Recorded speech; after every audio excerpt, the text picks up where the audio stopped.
Hey there, Scott Wilkinson here at CEDIA Expo 2013. I'm talking with Mike Heiss, a CEDIA fellow. I'm jolly good. And jolly good at that. Who has taught some classes here at CEDIA, and you've been wandering around the show. There's more than enough to talk about. Aimlessly wandering the halls of CEDIA. Been to every one of them. I'm one of the few people left that's actually been to every one of these things. Wow, every CEDIA? Every CEDIA, and it's really, really changed.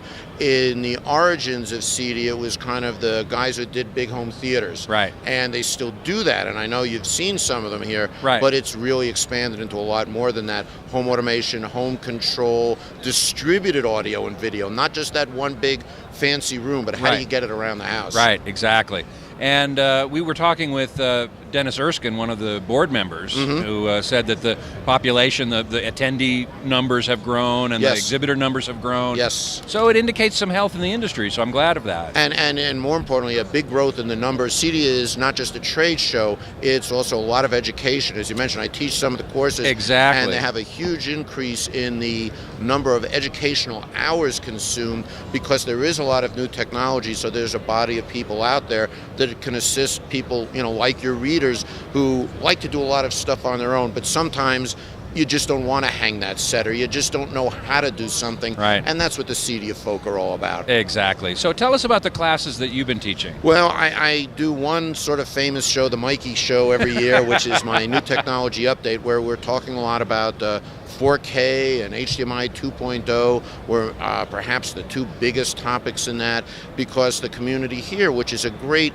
superset of the AVS community, they're interested in what's happening there. Where's the content coming from? What do I do with this? How do I sell it? These guys sell stuff. How do they sell it in the absence of a lot of content right now? Which we are currently in a situation where we've got plenty of displays, or more and more every day almost, but no content almost. Although I think the other part of that is people say, well, a big display, 4K is only good in a big display. Right. And to some extent that's true, but one of the things I mentioned in one of my courses, which is very important for people to make note of, is that 4K is not just about the number of pixels. It's about the increased color space and the fact that I don't remember it's been a long show, I don't remember the exact figures, but if you look at the CIE color space, which I trust a lot of your viewers are familiar with, that if you compare the HD space, which is called Rec 709, to the DCI space, which is called the DCI space, right, or RGB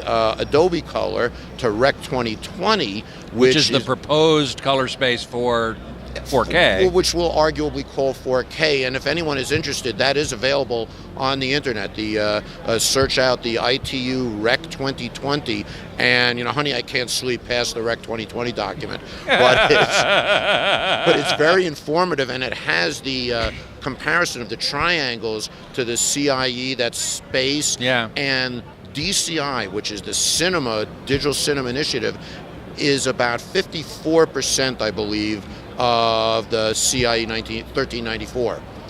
Rec 2020 is 75%. So you'll actually see more and better color with 4K than you will in a DCI cinema. And that, in some respects, is as important or maybe more important than, but it's got four times the pixels. Right. And people really need to be aware of that, and the increased color depth. So Rec 2020 is recommending 10-bit, not 8-bit, right, or maybe 12-bit. Maybe even 12-bit. And 60 frames. And there's one guy that wants not 60 hertz or 120, but 300. 300 frames per second? Yeah. Yikes. Now, in film, that sucks up a lot of film, but nobody shoots film anymore. Nobody uses film anymore. The reason they chose 24 to begin with was it was the lowest number that they could get away with and have what more or less looks like fluid motion, so that they could conserve on film stock. Right, or the other, and I think it's more of sort of a, not an old wives' tale, an urban legend, an apocryphal story, that when the guys, you see the old movies, the guys doing this, that they found that was the most reliable rate that a guy could hand crank the old movie camera. Wow. And the projector on the other side. Right. So that was as important a standard as a thing that you said. Or maybe it's an old wives' tale. Well, it's hard to say. But there was a lot of focus, no pun intended, on that. And that was one of the things that people need to be aware of when they're saying, should I switch to 4K? Maybe a topic for another time. Maybe so. I mean, I never want to discourage early adopters because they fund. But yes, there's a little hitch that's coming along. Yeah. And we're talking about HDMI 2.0. Yes, exactly. And that's something that is a big hot topic. And I wouldn't say I taught a course, but I led a course that the participant was Jeff Park from HDMI LLC, who is one of the guys that is in the body. He's behind it. And one of the main things about that is you a manufacturer, you a dealer, cannot say HDMI 2.0. I know that HDMI licensing has really tried hard to get away from a numbering scheme. So here's the danger, Will Robinson. You need to be careful as a consumer, especially in the early adopter phase, to say which are the attributes out of this bucket of stuff. It's 2160, as Joe would say, 2160p, in deference to our pal Joe Kane. Yes. But is it 30 frames? Is it 60 frames? Is it 8-bit color? Is it 10-bit color? Is it 12-bit color? Is it 420, 422, or 444? Right. May sound like gibberish to some people, but as Yogi Berra would say, those who need to know what it is, know what it is. And that comes to the question of upgradability. Yes. And some of the manufacturers, at least two here at the show and one not here, have said that they're offering upgrades to 2.0. Well, they're really not.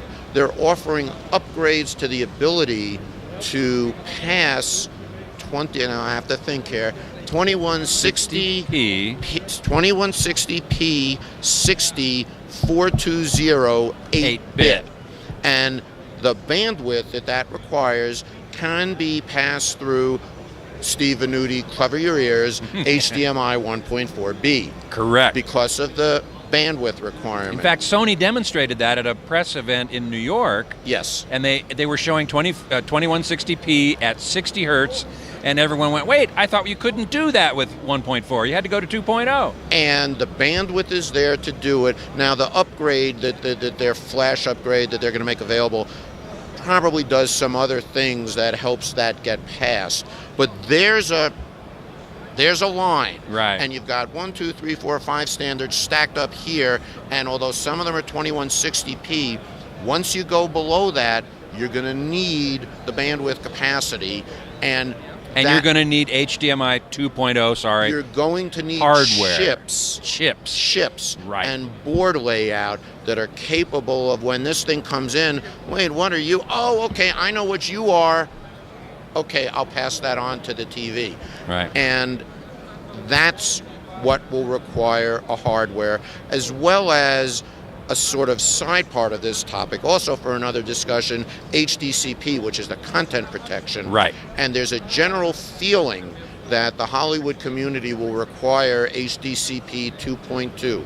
It's nothing that a consumer can ask for. Right. It's either there or not. What is it? What is the current version number that people are using? I believe 1.4. Okay. But you could ask the manufacturers till you're blue in the face, and you'll never or 3,400 degrees in the face, and No, more like 9,000 degrees in the face. Well, that's if you're very bright.